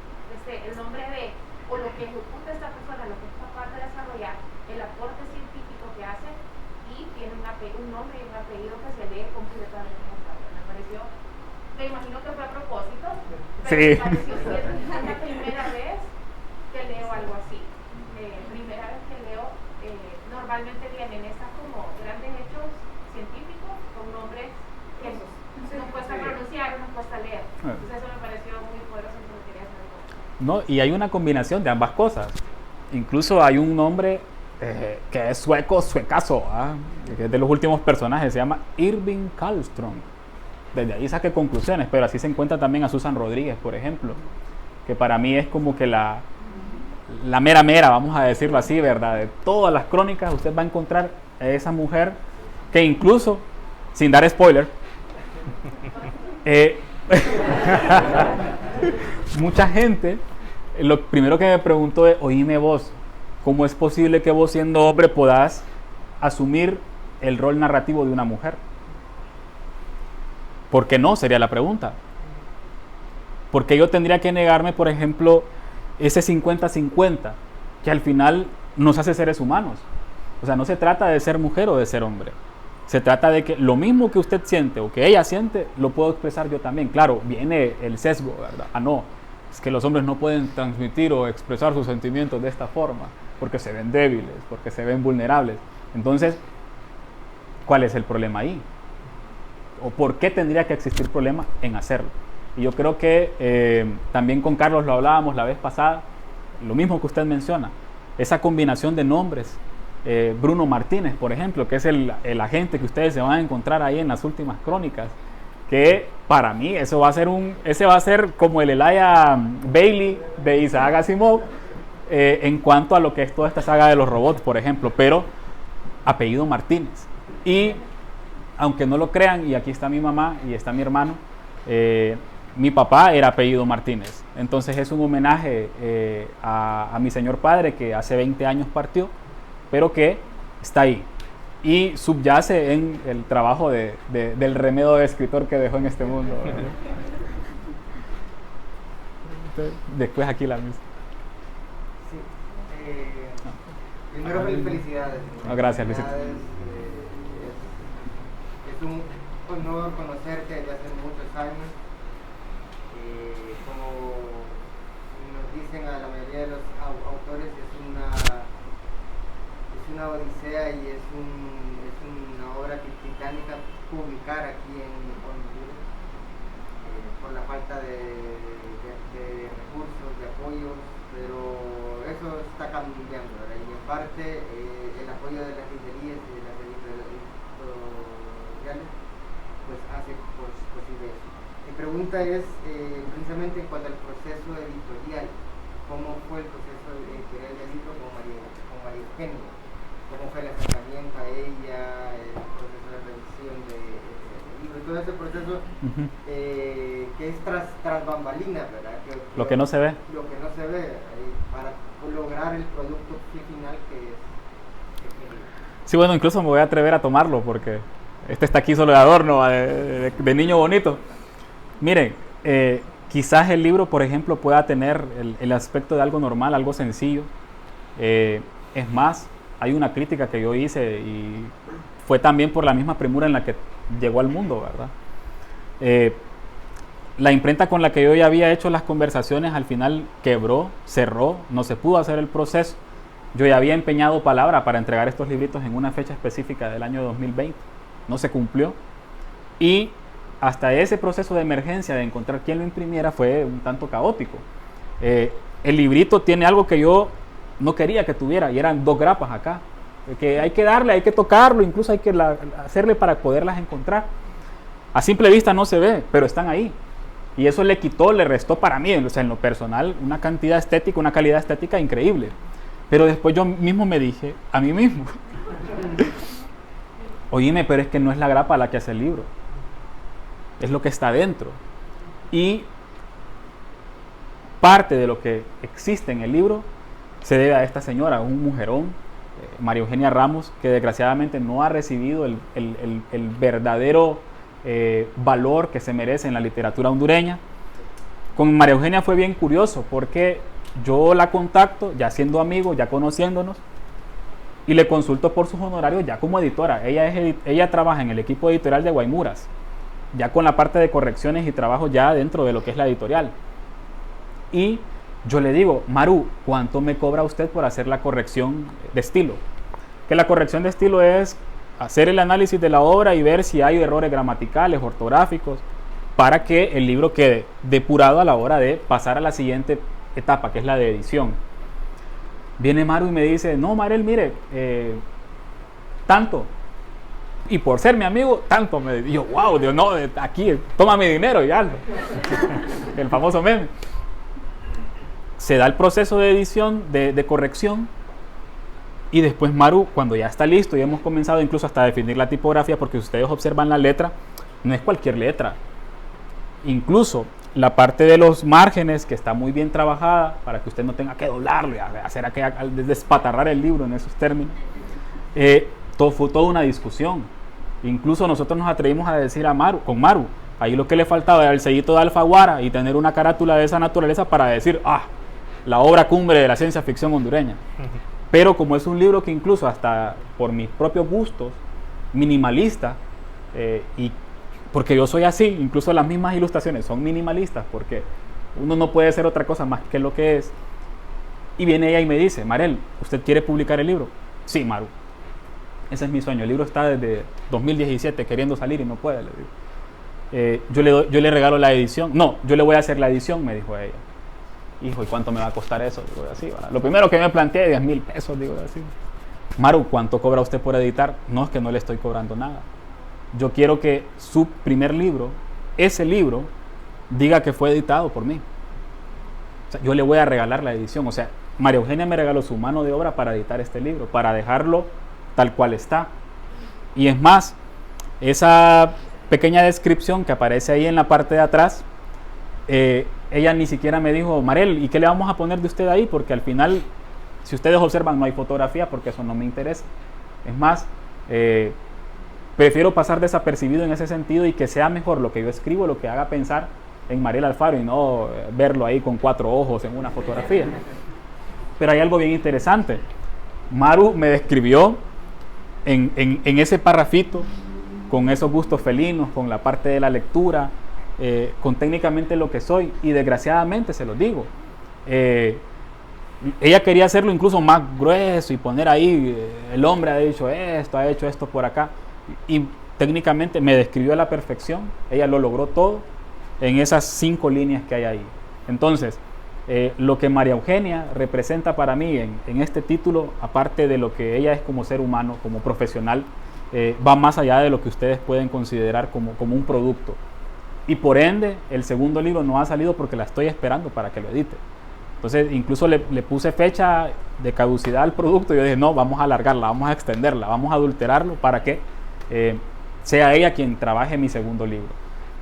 Buenas noches a todos. Yo por acá me hago acompañar de un grupo de estudiantes, ¿verdad?, que estaban muy interesados en iniciarse al mundo de la ciencia ficción. ¿Qué me le recomendaría, Marel, a estos pequeños saltamontes, les digo yo, ¿verdad?, Sí. Que quieren iniciar en la lectura de la ciencia ficción en relación a su libro? ¿Qué cree usted que les podría traer a los muchachos con su obra? Y la otra pregunta muy interesante que en relación a sus comentarios es en relación a la temática que aborda su libro. ¿Por qué usted decide abiertamente, expresar abiertamente algunos temas, o sea, los temas que aborda ahí de manera, algunos, como usted dijo, subrepticiamente, y algunos otros más abiertos? Bueno, primero que todo agradecerle, ¿verdad, Miss, por traer a estos chicos y a estas chicas. Crean que todos los que están para mí son importantes. Algunos recibieron llamada, mensaje, otros decidieron decir vamos a ir, pero todas las personas que se encuentran reunidas aquí para mí son sumamente importantes, porque hay algo de mí en ustedes y hay mucho de ustedes en mí, por el simple y sencillo hecho de haber decidido por lo menos observar, leer, ver, ponerle atención a este libro. Voy a contestar primero la segunda para poder hacer recomendaciones. Yo considero que hay muchas cosas que normalmente en una sociedad con tantos tabús, con tantos amarres culturales como la nuestra, es difícil poderlas expresar de forma abierta. Primero porque surge aquella teoría de vamos a vetar, vamos a poder orillar este trabajo por XY razón. Hacia el espacio, por ejemplo, plantea muchos elementos de forma directa, de forma indirecta y de forma simbólica. Yo creo que, aunque a Gabriel no le gusta mucho, o no es que no le guste, pero tiene críticas hacia Borges, Borges planteaba primero el espejo sobre el espejo, ¿verdad? ¿Cómo podríamos, por ejemplo, nosotros hablar de nosotros mismos sin reflejarnos, sin vernos? Y yo intento, a través del libro, de poner al género, a la especie humana, en cuestión. Hay una situación, y es que no somos capaces, por ejemplo, de huir de la crítica. La crítica nos vulnera, nos destruye, incluso hasta nos moldea. Y nosotros tendemos a hacer más lo que otros quieren que seamos y no lo que nosotros deberíamos ser. Entonces, el libro técnicamente, porque la literatura no tiene... Miren, y aquí es donde hay una discusión, y yo estoy de acuerdo con muchos escritores. La literatura no tiene por qué ser el fin ni el medio de la crítica social. La crítica social debe desarrollarse de manera frontal. Pero es imposible no expresar la realidad de un país o de nuestro mundo a través de una obra literaria. Porque al final se trata de esa combinación de elementos. ¿Cómo yo, por ejemplo, podría no abordar un tema tan trascendental e importante como la trata de blancas, aunque no lo crean, dentro de un libro de ciencia ficción? ¿Cómo podría también no hablar del tabú, de los ritos de iniciación? ¿Cómo podría yo no expresar el machismo dentro de una sociedad que ya tiene que comenzar a cercenar y a cambiar esa perspectiva? Primero, porque todos somos iguales y no hay absolutamente nada que demuestre todo lo contrario. Una mujer puede hacer el mismo trabajo que yo como hombre puedo hacer, y yo puedo hacer también el mismo trabajo que ella, en teoría, solo ella debería poder hacer. Que vamos al contexto de los roles sociales, y perdón si me estoy metiendo aquí, pero es que tengo que decirlo. Uno de hombre puede hacerlo todo, puede barrer, puede trapear, puede cocinar, y no necesariamente por eso tienen que ponernos una estrella o darnos un premio, porque al final, si nosotros no lo hacemos, no vamos a sobrevivir, no vamos a existir. Entonces, ¿por qué tendríamos que vernos como seres superiores por el simple y sencillo hecho de que podemos hacer una tortilla con quesillo? Pero vea lo interesante, cuando la chica decide estudiar ingeniería y está Edith por acá y sabe lo que implica ser ingeniero o ingeniera, si lo queremos ver de esa manera, que no, es que esa carrera no es para mujeres. ¿Por qué no?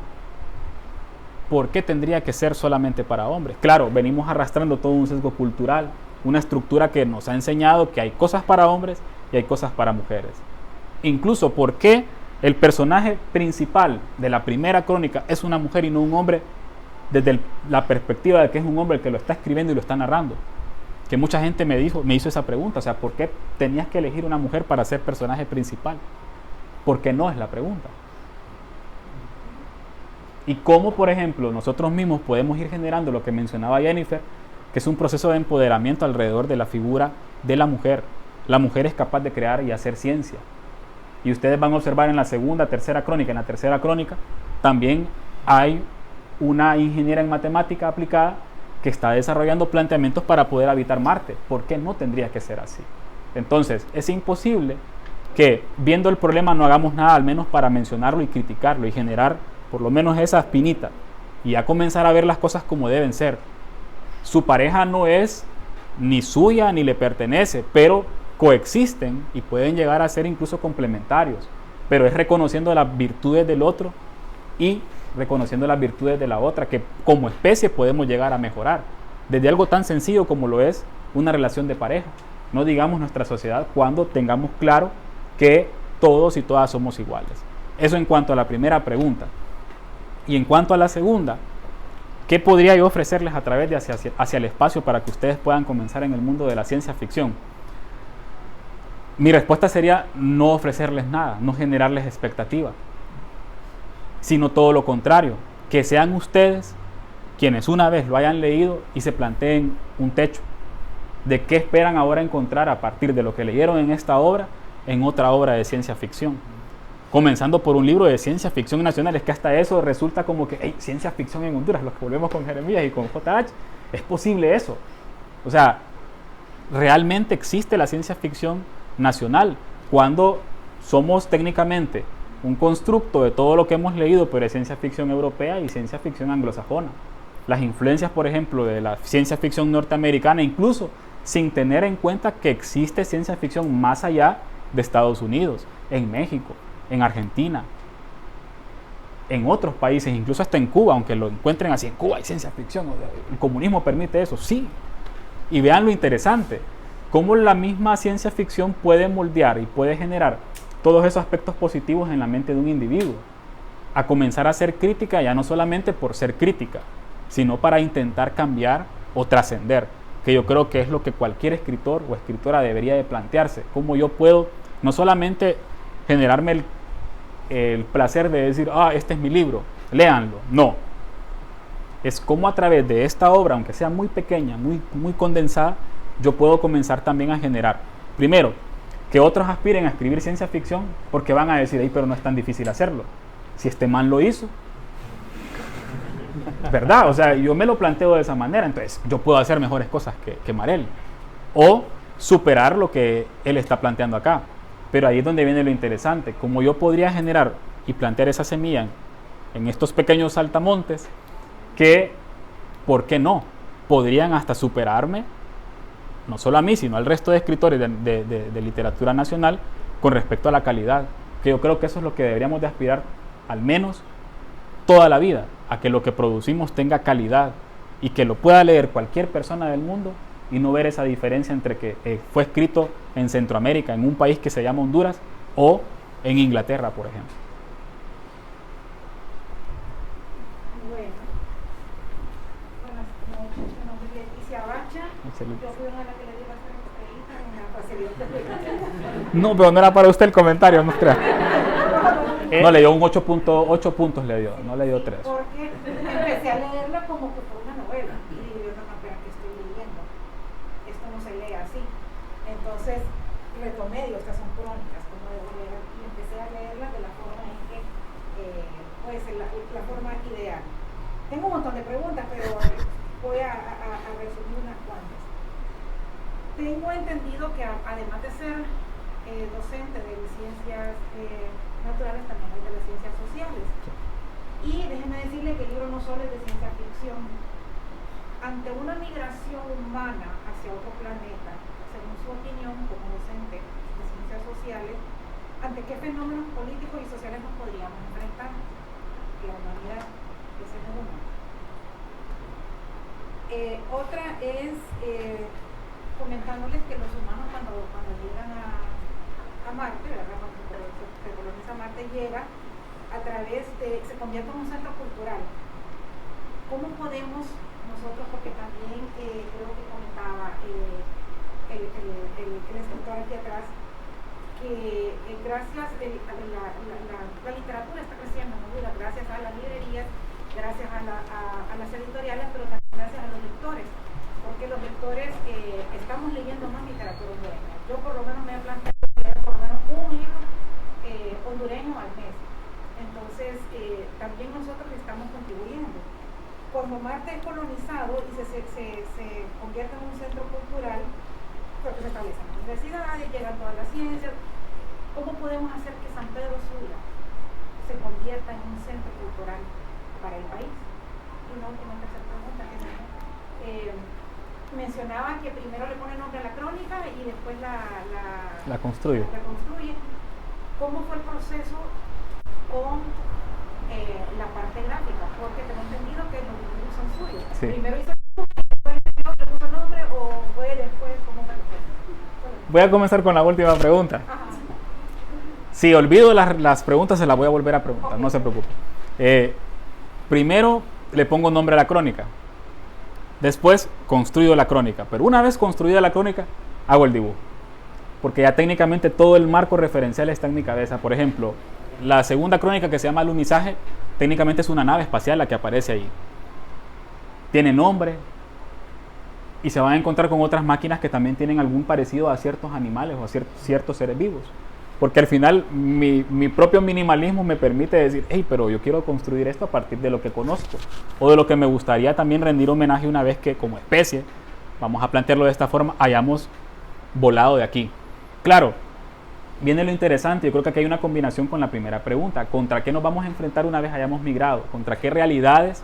¿Contra qué situaciones? Es que el mismo libro plantea incluso que antes de salir, lo primero que manifestamos es cómo el ser humano puede, primero, explotar y comenzar a destruirse por a sí mismo, sin pensar en absolutamente nada más que el propio bienestar o la propia seguridad. Es decir, la especie humana siendo perfectamente humana, buscando sobrevivir a costillas de otros y a costillas de otras.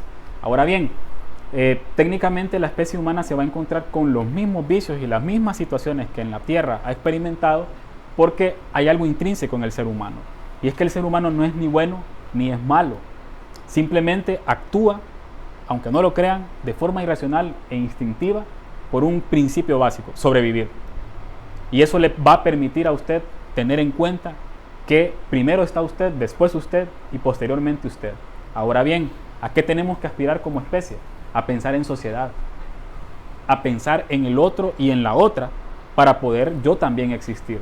Y eso creo que es lo que en el mismo libro queda muy bien planteado, pero que desgraciadamente no existe voluntad por parte de nuestra especie para comenzar a cambiar las reglas del juego. Es decir, también nos remitimos a que ya existe esto y que así va a ser, y que por ende no vamos a poder cambiarlo. La segunda creo que no la contesté todavía. Esa, que es la más importante. Primero, y hace poco lo abordamos en el programa del jueves de Guacamaya Radio, que no grabé, por cierto, y hablábamos que es importante que comencemos a ver no solamente la lectura como un pasatiempo, que lo comencemos a ver incluso como un deporte, como algo necesario, como algo que no solamente va a construir conocimiento, sino también que va a generar que nosotros podamos producir a nivel literario. Quien mucho lee necesita expresar las ideas, y mínimo en un estado de Facebook lo va a plantear. Entonces, ¿por qué la literatura, y al igual que la cultura, en una sociedad, en una ciudad como la nuestra, ya una ciudad de más de 1 millón de habitantes, que solamente tienen una biblioteca abierta o una biblioteca funcionando para más de 1 millón de personas? Entonces, ¿qué puedo hacer yo, por ejemplo, desde el micro aspecto, desde lo micro, para comenzar a cambiar esa realidad? ¿Cómo nosotros, por ejemplo, somos agentes de cambio sin que nos pongan el título? ¿Cómo yo puedo generar a partir, primero, de mostrarle al resto de personas que la cultura es necesaria, porque es que la cultura existe, nos guste o no, y no existen culturas mayores ni menores, existen culturas diferentes? La multiculturalidad, por ejemplo, de las personas que llegan a San Pedro Sula le ha dado a esta ciudad, por ejemplo, ese carácter de emprendimiento, una ciudad que lucha todos los días, que produce. Nosotros podríamos ser perfectamente una región autónoma. Y créanme, Honduras se va al traste sin San Pedro Sula. Bueno, voy a extenderlo, sin el Valle de Sula. Ahora bien, ¿qué tendríamos que generar? Primero, plantearnos la necesidad de que una sociedad en crecimiento tiene que también recurrir a esas manifestaciones culturales. Y estas son de diferente índole. El graffiti que ustedes ven que pusieron los hipotes que van a la barra de fútbol. La estatua, por ejemplo, viviente que está en el parque. La señora leyendo el periódico en el puesto de tortillas. O usted en el bus leyendo un libro. Pero cómo esos 4 casos pueden sumar a una ciudad que está más preocupada en llegar al trabajo y salir para casa. Y que no le pase nada en el camino. Es decir, cómo la realidad nos empuja a ver la cultura no como una opción, sino como un aspecto que está subyacente en la realidad. Pero que al final refleja la realidad de un país. Y es un país y una ciudad que ha sido catalogada como una de las ciudades más violentas del mundo. Pero cómo desde la lectura o cómo desde la literatura nosotros podríamos comenzar a generar cambios. Ya tenemos una feria de libro en San Pedro Sula. Hace un año. Viene la segunda. Hay que volcarnos, hay que ir, hay que asistir, hay que ir a leer esos autores nacionales que, como decía Leticia, existen y que desgraciadamente no es que no han sido figurados, sino que quizás sus obras no han alcanzado o no han sido lo suficientemente proyectadas para que el país considere justo o digno leerlas. Entonces yo creo que todos y todas tenemos una misión, y no solamente es leer al autor hondureño por ser hondureño, es que tenemos que exigir calidad, pero esa calidad solo la vamos a poder exigir en la medida que hagamos la lectura de la obra y expresemos lo que pensamos de ella, sin temor a que el Señor nos deje en visto el correo o no nos conteste. Hágalo, expréselo, porque eso le va a ayudar al menos a poner los pies sobre la tierra o a seguir mejorando. Lo de las 3 estrellas me lo estaba tirando a mí en la vida. Sí, era con él. Sí, era con él. Bueno, tenemos espacio para una última pregunta. ¿Quién se anima? Yo tengo una pregunta. Pues yo soy ignorante del género, no he leído nunca un libro de ciencia ficción. Empiezo porque en la escuela no me motivaron, desde muy pequeña no me motivaron a leer. En la escuela uno lo motivan a leer los libros escolares y responder las tareas y llevar las tareas, nada más. Y sí hay docentes, porque los hay, que en su momento recomiendan como algo aparte de la escuela extraescolar, como que lee tal cosa, cuando notan que un estudiante quiere hacerlo. Yo me encontré con uno cuando estaba en el colegio, me habló sobre algo, lo leí y me gustó. Ahora en la universidad me topé con un docente más que nos recomendó venir aquí. Nos dijo, bueno, ¿cómo motiva uno a un estudiante universitario? Le dice, 1 punto, 2 puntos, ¿sabes? Para motivarlo, porque hasta ahí ocupó una motivación. Entonces nos motivaron, a mí me motivaron, aquí hay más compañeros que nos motivaron. Hay muchos motivados, entonces. Estamos arriba ahorita con las estadísticas. Y yo estoy comenzando en el mundo de la docencia. Yo estoy con niños muy pequeños ahorita y yo realmente me doy cuenta, cada día amo más en lo que me metí en mi profesión. Vengo de una familia de docentes, escuché que también es docente. Y considero que desde muy chiquito uno tiene que motivar a un niño a leer. Yo tengo niños de 2º grado que nomás aprendieron a leer, le pidieron a su papá, cómprame tal libro. Y los papás se felices de chiquitos cuando el niño les lee corrido una historia, cuando leen un párrafo, pero ¿qué pasa después? Después lo ven como que era parte del aprendizaje y ya. Ahora díganme qué quiere estudiar de grande, quiero ser doctor. Y empiezan a meterse en las carreras como es lo que uno llama las carreras llamativas. Entonces, ya que quiero empezar y considero en la escuela en la que trabajo, lo estamos haciendo con los alumnos de 6º grado en adelante, se les pide una novela por mes y las tienen que leer parte de la clase de español. Entonces, ¿considera usted el género ciencia ficción como un... No moleste, dígale, córtale. Entonces, ¿considera el género ciencia ficción como un buen género para iniciar? Sí, es más, le voy a poner mi propio ejemplo. La primera novela que yo leí fue 20.000 leguas de viaje submarino de Julio Verne. Y esa novela me marcó para querer ser y aspirar, al menos, ahí rozando lo que quería con este libro. Y es muy interesante porque a partir de lo que uno desea hacer, puede incluso trascender. Yo creo que a mí me ha quedado algo bien claro con este libro y las personas que han estado cerca de este proceso lo van a saber, lo saben a la perfección, que yo siempre tuve el sueño. Me esforcé, peleé, luché, incluso hasta contra mí mismo en el sentido de las inseguridades. ¿Será que es que mi producto no es lo suficientemente bueno y por eso las editoriales no lo quieren publicar? O qué sé yo. Pero créanme, es súper importante y súper interesante tener un planteamiento que trascienda a las adversidades. Es decir, en algún momento de mi vida, este fue un sueño y ahora es una realidad. La ciencia ficción permite, primero, crear una conciencia crítica alrededor de algo tan básico y tan elemental como es la ciencia de lo común, de lo cotidiano. Lo que uno encuentra en un libro de ciencia ficción no es más que las propias personas que usted conoce, usted mismo, reflejándose en un texto que, aunque toma elementos científicos, futuristas, se remite a un aspecto que es básico y es la realidad misma. Es decir, nadie está lejano de ser, por ejemplo, uno de los personajes de esta novela. Nadie está, por ejemplo, lo suficientemente arriba para no decir yo puedo aspirar también a ser escritor, o estar tan abajo para decir yo no puedo hacerlo. Y vean lo interesante, que sea la misma literatura. Yo creo que hoy compartí un estado parafraseando y tomando ahí elementos de otros autores en un tweet que es si la vida no ha de salvarnos de la muerte, que la literatura nos salve de la vida y de toda esa cantidad de cosas, porque al final yo creo que la lectura y la literatura en estos tiempos de pandemia son el refugio de muchos, son el refugio de muchas. Muchas personas, por ejemplo, comenzaron a leer en este contexto porque si no lo hacían, morían en casa, ya sea de ansiedad, ya sea de depresión, lo que ustedes quieran. Pero como la literatura, por ejemplo, en un contexto tan adverso como lo es la pandemia, nos ha venido a demostrar que el país puede leer y que puede esforzarse no solamente para hacerlo, sino para también elevar los estándares y también exigirle a autores como su servidor a que mejoren sus trabajos, a que construyan mejores obras, porque esto no solo se trata de vender libros, se trata también de sentar bases y precedentes para que en el futuro quienes quieran escribir en este género digan, bueno, este man lo hizo así, pero lo voy a hacer mejor. Nada. Bueno, agradecerles a todos los presentes por haber asistido esta noche en la presentación del libro de Hacia el Espacio del autor Marel Alfaro. También agradecer a la librería Guacamaya por siempre, por esa disposición, por apoyar la literatura nacional que poco a poco va creciendo y se va a ir destacando internacionalmente. No sé si tienen algunas palabras finales. Sí, bueno, primero que todo agradecerles por nombre y apellido a todos los que están acá, a quienes hicieron el esfuerzo por venir, dedicarle 1 hora y minutos, no sé cuánto llevamos ya, créanme que no tengo idea de cuánto, ya creo que ha sido bastante. Bueno, nunca es suficiente para hablar de literatura, pero hay que regresar a las casas y todo eso. Pero de mi parte, agradecerles primero a quienes ya leyeron el libro, a quienes lo han hecho para que lo hagan también.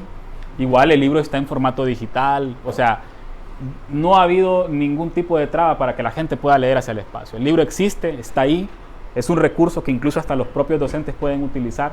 Tiene una guía didáctica de más o menos 70 y fracción de preguntas, de química, física, biología, sociología, literatura. O sea, hay un constructo y yo no necesito que usted solamente pague esos 220 lempiras que el libro cuesta, sino que más allá de eso, si no lo quiere pagar pero lo quiere leer, que lo haga, pero que me exprese y me cuente qué le pareció la obra. Creo que eso es lo que me deja a mí una enseñanza. Agradecerle a cada persona, familias, amigos, conocidos, más que conocidos, a mi jefa, a Vicky que está por allá, que me dijo no puede ser que usted no llegue a presentar ese libro en Guacamaya, porque ya hemos tenido grandes presentaciones y yo creo que la de hoy no se queda atrás. Expresarles mi felicidad, mi alegría. Tengo a mi mamá aquí presente, ella es una de las personas que sabe que siempre soñé con esto, a mi hermano, a mis primos, a mis amigos, a mis amigas, a todas las personas que he conocido, y créanme, a través de este libro, porque a través de este libro fue que yo llegué aquí. Este libro es el que me ha permitido tocar puertas, abrir otras puertas, cerrar algunas que no tenían por qué estar abiertas, pero en lo personal mi satisfacción es que están aquí las personas que tenían que estar, y créanme que en lo personal les agradezco por haber tomado la invitación, por asistir, por expresarse, por aguantarnos este tiempo, porque sí, o sea, nos están aguantando. Ay, ¿a qué horas terminan estos manes? Ni que fuera el podcast, dicen el de Guacamaya. Pero créanme, estamos completamente agradecidos con ustedes. Yo no esperaba menos gente de la que veo. Creo que el objetivo se logró, y agradecerles por su tiempo. Sigan leyendo, no paren de leer, exíjanse como lectores. y exíjanle también a quienes están leyendo. Aunque sea Isabel Allende, ahí tiene correo electrónico para que le puedan escribir. O sea, existe la forma de estar en comunicación. Falta que ver, ¿verdad? Ya imagino la cola de mensajes que tiene, ¿verdad? Ay, es que recuerde que se van respondiendo en orden de llegada, acuérdese, a ver cuántos tendrá, señora. Entonces, créanme, agradecido, no hay más que decirle gracias totales a los Cerati, y espero que no sea la última vez que nos veamos, que no sea el último libro que discutamos, y pues muchas gracias por haber venido.